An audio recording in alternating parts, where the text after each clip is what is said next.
Alright, ladies and gentlemen, I'm here on the channel, and I'm here to talk about final game of a 4-game series here between Los Angeles Dodgers here and the Cincinnati Reds. This time it's game 49. Last night I said game 49, it's game 48. This is game 49. So Dodgers, already 49 games into the season. It's just crazy, already. But anyways, besides that, the Dodgers take 3 out of 4 against the Reds. They look bad in game 1, but other than that, they just dominated this series.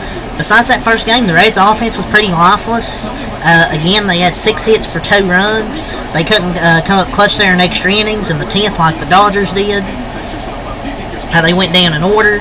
They didn't even move the extra runner. The Reds are just not good. I don't know who needs a day off more, the Reds or the fans, because it's really just disappointing for them. And the Reds, they've now lost their 10th straight one-run game, and they have an MLB worst record here. It says 1-11. A MLB worst record in one-run games. They're just not clutch, and there's too many big holes in the Reds lineup right now. They're just not coming through. While the Dodgers, we have more, not too many, we still have a few holes in the lineup, but not as big as the Reds. And they go 3-7 on their West Coast trip. And Shohei Ohtani got the RBI single to walk off. He was 2 for 14 in this series, entering the 10th inning, and his third hit was a crusher. So the Reds lost 3-2, and good for us to take 3 out of 4. I thought the starting pitching was good, with Walker Buehler. Tyler Glasnow was up and down. He gave up 4 runs in his outing, but 8 strikeouts. Walker Buehler was good. Landon Knack, who got called back up today, he was good. He went 4.2 innings pitched, 3 hits, 1 earned run, 1 walk, 5 strikeouts. I have here on my stat sheet.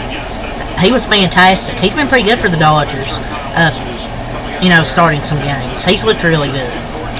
The bullpen's been a huge surprise to me because they weren't as good, I felt like, to start the season, but they've been good. Ryan Yarbrough, 1.2 innings pitched, no hits, 1 earned run, 2 walks, 1 strikeout from Ryan Yarbrough. Put Yarbrough in with, I believe, 2 outs in the 5th. Yeah, top of the 5th. He got that 1 out on Benson. But what happened was a hit by Pitt, he gives up that walk to India, and then a throwing error, or a single and a bunt ground ball to Yarbrough, then the throwing error, and then intentionally walked to Tyler Stevenson, and then they take him out right there. They put in Vesia, who walks in a run, credit it to Yarbrough. But other than that, walk from Vesia, he was fantastic. 1.2 innings pitched. Yarbrough had 1 earned run, 2 walks, 1 strikeout. Vesia comes in. Besides that walk, he was good. 1.2 innings pitched, no hits, no earned runs, that 1 walk, and struck out 3. Blake Trinan, 1 inning, gave up 2 hits there, and then the wild pitch, 2nd and 3rd, 2 outs, and then he strikes out Ellie De La Cruz. Remember when he said LA is his city? He's gone 0 for 13, I believe 0 for 13 or 0 for 14 with 8 strikeouts. But you shouldn't be backing up your talk there, Mr. Ellie. Blake Trinan come up clutch there. Anthony Bonda, who the Dodgers called up today, clutched up there in the 10th inning. No hits, no earned runs, no walks, and struck out 1. Didn't even allow the base runner, the ghost runner, to go to 3rd. So the bullpen's been great this year. I think they're like 1st in the ERA. They're really high up there. And they're missing some of their guys with injury, with like Joe Kelly, Evan Phillips, Bruce Gratterall. But they're missing some bullpen guys. But the bullpen's just been stepping up from Vesia to Trinan to now Bonda, Yarbrough, J.P. Fire-Ison. They've had so many guys step up out of the bullpen. For the lineup, Bates was 1 for 5. Ohtani 2 for 4 in RBI, the game-winning run. Or the game-winning hit there, excuse me. Freeman 1 for 4. Teoscar Hernandez 1 for 3 in a walk. Paez 1 for 4, 2 RBIs. Had a 2-run home run this game. That was a big one there to get out of that little slump he's been in. Lux 0 for 4, Hayward 1 for 4, Hernandez 0 for 3 in a walk, Barnes 0 for 2. Will Smith pinch hit there in the 10th. He walked, so 0 for 0 in a walk for Will Smith. So that's the Dodger lineup there. For the Reds, or the Dodgers got 3 runs there. The Reds scored 2. Benson 0 for 2 to walk Steer, 0 for 0 walking an RBI. De La Cruz and Ford reach 0 for 5. Candelario 0 for 4. Fraley 0 for 5. India 0 for 3 to walk. Fairchild 2 for 4. And 2 for 4. He's been hitting batters of late for them. Probably one of their hottest hitters right now. Espinal 1 for 4 and RBI. Maley 1 for 2. Stevenson pinch hit 1 for 1 and a walk. And they got 2 runs, I believe 6 hits. I believe, 6 hits for 2 runs. The Dodgers had 7 hits for 3 runs and 1 error. For the Red starter, Hunter Green, he went 6.1 innings pitched, 4 hits, 2 runs, 2 walks, 8 strikeouts.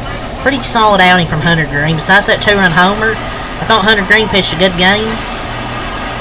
So he battled 8 strikeouts in this game. He really dominated, it felt like, besides that 2-run homer. And just strong start overall. And he limited hard contact and generated 22 whiffs. So it feels like he's figured it out this year. But if you're the Reds there, without Alexis Diaz and your manager David Bailey, you need to think about walking Shohei there, because he's probably the best hitter in baseball.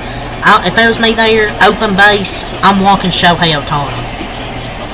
But Alexis Diaz needs to go down and get things figured out right now, because he's been terrible this year. His ERA is like what?